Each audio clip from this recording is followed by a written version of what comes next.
How's it going, guys? My name is Zach with the Movie Castle, and today we're going to be taking a look at Monsters. This is Season 3, Episode 2, and this one's entitled Murray's Monster. This one originally came out October 7th, 1990, was written and directed by Scott Alexander, and stars Joe Flaherty, Miriam Flynn, Teresa Ganzel, and Marvin Kaplan.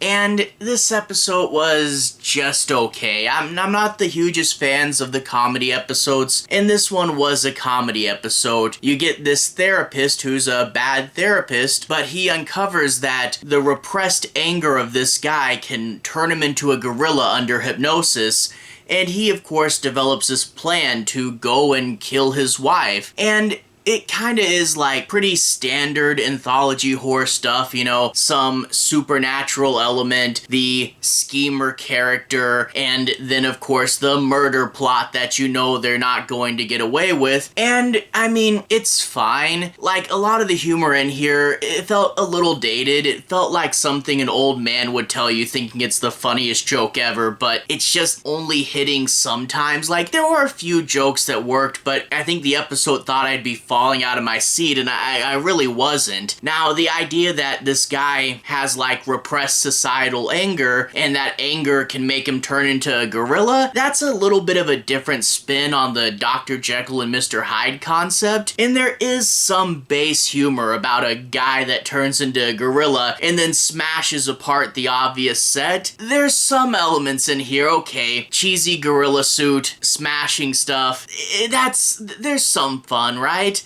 But overall, this was just, I don't know, incredibly average and didn't really stand out or do anything that great. And again, I'm not the hugest fans of the comedy ones. It's not terrible, but it really does feel like a so-so B-side episode that if you like comedy, you can put it on and you maybe get a few laughs out of it, but it's not going to be a standout. But like, to get the second episode of the season, like not very far into this season, and we're already at our first so-so comedy episode, that's not looking great. Here's hoping for the rest of Season 3, but this one was kind of a dud. Not terrible, but kind of a dud. But if you guys want a bit more analysis, let's go ahead and talk a bit about a few scenes. I'm going to be trying to avoid major spoilers, but I do want to dig in and break down and analyze a few parts, so I'll be avoiding the end, but let's go ahead and dive in. We open up with this guy, and he's in a therapist office, and he's talking to this lady about how he has problems with his wife. His wife's nice, and his wife does things for him, but ultimately it feels controlling, and he feels like he can't go out and be free anymore. And then the woman he's talking to says, "Hey doctor, your next patient's here." So it turns out that that was actually his secretary, and the gag being that he's so bad at his job that his own secretary is psychoanalyzing him and doing a better job than he ever could. Like I said, some of the gags in here do have a bit of clever stuff behind them, but we get in his patient, and his patient is a little timid man. He's like, "Oh, I don't want to be a bother, oh, I'll do whatever you say," and he has problems because authority will push him around, and he has repressed anger, but he doesn't express it ever, and it's eating into him.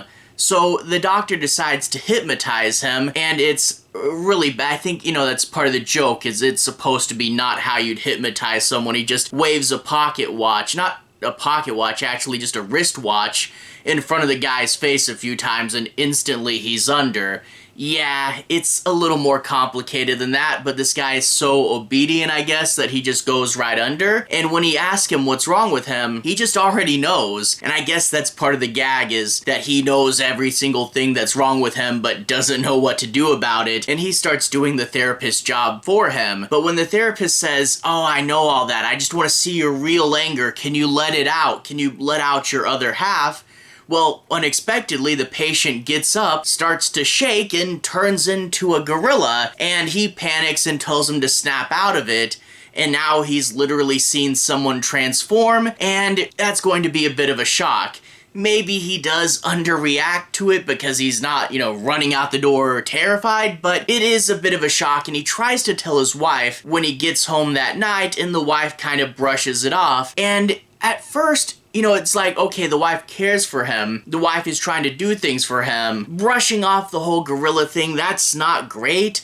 But other than that, she seemed nice, and I'm like, okay, this guy's just a cruel jerk. But then they get to the dinner, and it turns out that this wife has a yoga teacher that she just, like, listens to every word they say, and they've been eating farfel every day for dinner for like a month or something like that. And that's really where it crossed the line. Like, for real, if you mess with people's food, like, same dinner every day for 28 days, that can really start to mess with someone. It's this thing, you know, you mess with someone's food or you mess with someone's sleep, you can really start to send them over the edge. So, I mean, that's kind of its own form of torture. Not that it excuses anything he does, but he gets this idea. He goes back to his patient, he calls him up, and he does another session. And in this session, he says, I'm going to invite you to dinner, and I'm going to implant a post-hypnotic suggestion. And when you hear this suggestion, you'll turn into the gorilla, and you'll take care of my wife. And that's his plan, to have his wife murdered. And now he's gone from jerk to proper, straight up anthology horror schemer, and we know from anthology horror these things never work out quite right. And I will say the ending twist, I'm not going to spoil them, but there were a few unexpected moments in here that I think were pretty decent ideas, and overall it did have some fun moments towards the end. And like I said, it's not a terrible episode. There is something here. Again, the Dr. Jekyll and Mr. Hyde, but it's a therapist office. It's about repressed anger and a guy in the gorilla suit smashing things. There is something here, but it just doesn't ever push it to be a great episode. And like I said, the humor ones really aren't my cup of tea. I can totally see the right crowd enjoying it, and I don't want to say it's terrible. It's just a very middle of the road episode for me, and I wish it pushed things farther. I wish the humor was better. It's just, again, very tropey and standard, but with some okay ideas behind it. So overall, for what it is, for a B-side, I guess I can give it a pass, but not a great recommendation or anything. Anyway, to everyone who's watched so far, thank you for watching. To everyone who's liked and subscribed, thank you. You really are helping the channel out. I'll leave a relevant playlist on the bottom. This should be my Monsters playlist, and if you guys want to see me review past episodes of the show, you should be able to find them there. Anyway, have a good day. I'll see you guys again very, very soon. Relevant playlist here.